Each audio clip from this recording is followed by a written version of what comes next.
All right, Chris Popper broadcasting here from Bangor. I'm joined by Coach Mark Shields. Coach, it's hard to believe that football season and high school athletics start on Monday, August 14th. Have you had a good summer? What summer, right? Yeah, right. Well, I enjoyed June and July because the weather was phenomenal. Yeah, right. Little rain. Uh, yeah, I actually have had a good summer. My wife Holly took last week off, which was perfect. It's funny because we had talked about when would she take vacation, and originally I think she thought it would be this week prior to the season because it's the last week before I start, and then we both realized, wait a second, this is not a week off for coaches. This is a lot of meetings and preparation, that sort of stuff. So she ended up taking last week off, and it was phenomenal. Yeah, we went to an Old Dominion concert, went to a Wallflowers concert, we went to Boston, we saw the Red Sox, we went to Camden for a night. So we tried to pack everything, into 1 week for the entire summer, and it was a great time. And but yeah, no, it's go time. Hard to believe, but August 14th is right around the corner.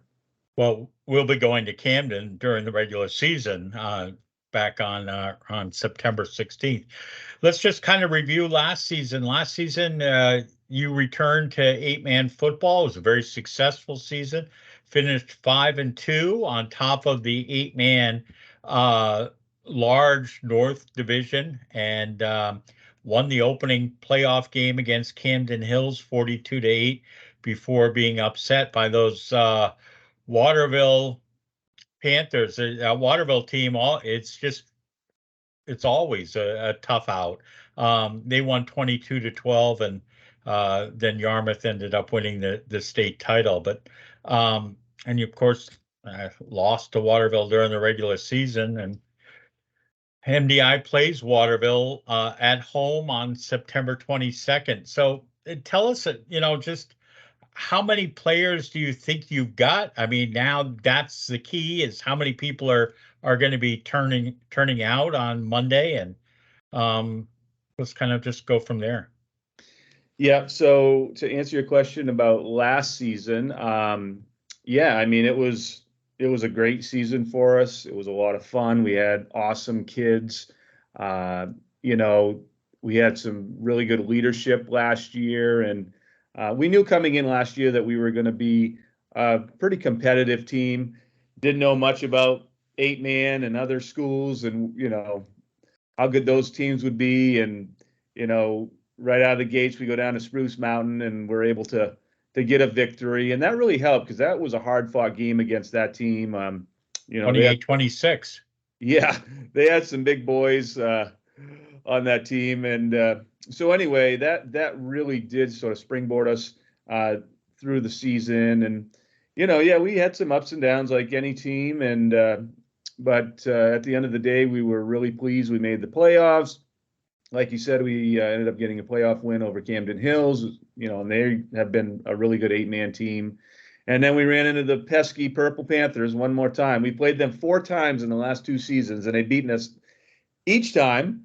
I ran into their coaching staff at the Lobster Bowl. My wife and I went down to the Lobster Bowl in Lewiston this summer to watch, Aiden Grand and some of the other guys play, and ran into the Waterville staff. And I told them, I said, I hope you guys have a terrible off season, a terrible preseason, and I'm sick of losing to you guys. But no, they do a great job down there, and that was a good game. I mean, we were up at halftime, and they made a few more plays in the second half to beat us, and then they went on and almost won the state championship. They lost to Yarmouth just by, I think, a 30, score of 8. Yeah, Yeah, it was 30-26. Yarmouth punched one in late to beat them. So they are a really good football team, and they're going to be really good again this year. Very well coached. So, but we're not going to worry about them yet. We have plenty of other teams to worry about before. As far as our numbers, I've been saying 25 to 30. Last year we were right around 30 consistently. Depending on the week, sometimes we were a little over, a little under. And we've had a good turnout this summer. We've had consistently 20 to 25 guys showing up this summer. It's always a bit of a mystery how many of your incoming freshmen you're going to get because we don't really have a lot of contact with them, at the end of their 8th grade year. And then the summertime, we had a couple guys show up. So we'll see. If we pull, 4, 5, 6 incoming 9th graders, then I think we would be closer to 30. But if we only pulled a couple, then probably closer to 25. So we'll see. Okay, so you've also got a returning quarterback, Spencer Lorendo will be back as quarterback, and that is a huge help. Yeah, absolutely. I mean, Spencer is one of the best athletes in our league. He's been the starting quarterback for MDI for a while now. He had a phenomenal season last year. He's tough to defend because he can obviously throw a good ball, but he's super fast as well. And when he decides, to pull it down and not throw and run, he's dangerous. He's hard to catch, and he's a pretty agile dude. And so we're super excited for him, his senior year, and to see what he can do. And we have some pieces coming back for sure. Yeah, we lost some really good football players last year, no doubt about it. But we have some good pieces coming back. I think of a guy like Aiden Jeffers. Aiden came on strong at the end of last year. He ended up having that interception against Camden in the playoffs for a touchdown, doing the high step into the end zone. That was kind of cool. But he's a big, strong kid. And Nate Olson was a nice addition last year as a 9th grader. He'll be a sophomore this year. He's a big, strong kid, and he's just raw talent. He's just an athlete. So, we got to harness that energy, and hopefully, he has another great year and he gets better this year.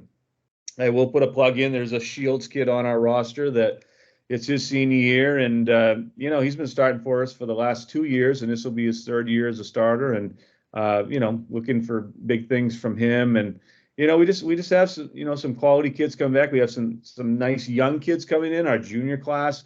We're looking forward to seeing how they progress as from sophomore year, and so we'll see. Once again, with 8-man, there's some new teams. I mean, we open up against Mountain Valley. We know nothing about Mountain Valley, right? So it's kind of like Spruce Mountain last year. We didn't know anything about them, and we'll break down tape, and it's fun though. You prepare. It's not not like when we were back in 11-man and we pretty much knew the teams are going to play and what they had coming back, and it's a little different with 8-man. So we'll see what happens. So you start. It's pretty fast. I mean, you start 2-a-days for 2 weeks, and then I know you do a lot of conditioning, and if anyone has not been running, start running now, because there's no fun puking on the first day. Yeah, it's funny. That first day I tell the kids, listen, if you think you're going to throw up, just go into the woods or off the field. Don't throw up on the field because we don't want to be running over that. But yes, and it happens. It definitely happens. And as a head coach, since I've been the head coach here, I've hung my hat on, there's a lot of things you can't control, but there's one thing you can control, and that's being in, good condition and trying to be, work harder than your opponent. And so we pride ourselves on that. Yeah, we'll start at 6 a.m. on August 14th, and there'll be stations. Each coach has their own station, and the kids will go through their 4 stations. The kids will work at each station for about a minute and a half, and then they'll rotate to the next station and minute and a half all the way around. We do that 2 cycles. So they hit 8 stations. And then I point to each coach, and if everybody gives me a thumbs up, we're done with stations. We move on to something else. But if there's one coach who gives a thumbs down, we'll rotate 1 more station. So a lot of times, usually, they'll do the 8, and usually they don't get the thumbs up after the first go around. And it might go to 9, might go to 10, might go to 11, depending on how we're feeling and how we're working. So yeah, we find out pretty quickly who was conditioning in the off season and who was not. Yeah, well, it's not too late to start running if you haven't. And then from there, it's a controlled scrimmage against Stearns on Monday, August 21st, an exhibition game on August 26th, again at Dexter. And then, like you said, the opening season is, well, on the first day of school, Friday, September 1st against Mountain Valley at 7 o'clock. Yeah, right. So we faced Stearns last year. We had to go to them for the preseason. And they were coming off a really good season the season before. And we went up there and we had a nice showing. So we felt pretty good there. They're a strong program, a lot of tradition. And then we had Dexter come to town. They came to us and we got our butts whooped. I mean, they ran all over us. I think we were feeling pretty good about ourselves after the Stearns scrimmage.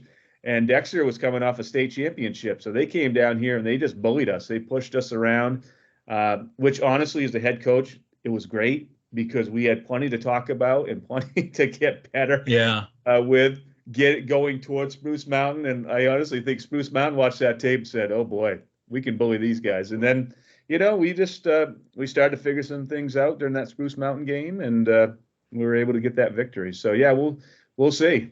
The Dexter Tigers, they're a great team. I mean, and they grow them big down in or I guess up and over in Dexter. I mean, it's pretty amazing. Yeah. I spent a lot of my childhood in Dexter because I had family who lived in Cambridge, Maine, right next door, and spent a lot of time swimming at Dexter Lake. But yeah, so that I think those two schools are two great schools for us to have preseason games against because, like you said, there's just a lot of tradition. They're tough kids. They're blue collar kids from both communities.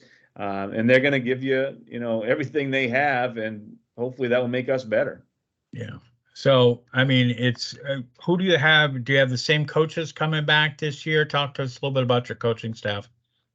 Yeah, so we do, which is really nice. We'll have Wayne Gray, my volunteer assistant. He's back this year. Nick Grant's going to come back this year. Chris James, Mark Arnold, because we're the old married couple now. He and I have been doing it since I think 2009. He showed up. Yeah. So that's really nice to have that consistency. We have a meeting today, being Tuesday the 8th. Mr. Dow will have a meeting with all the coaches here at the high school. And then tomorrow night on the 9th, I'll have my staff meeting at my house. So I get a bunch of sandwich meat and feed the boys. And we'll talk a little bit tomorrow night. And then Thursday night, the 10th, we'll have the parent meeting right here at the high school. So if you are a incoming freshman or new athlete to MDI, you'll meet in the auditorium with Mr. Dow at 5 o'clock. And then at 6 o'clock, those groups will disperse to their teams, and each coach will have their team meeting at 6. The football team meeting will be on the bleachers on the football field. So, yeah. And we want to remind everybody, get all your paperwork in, get rank 1 all filled out, make sure you've got all your physicals, you make sure you have your insurance all put in. We don't want to be that player that can't participate on Monday because all your paperwork's not in.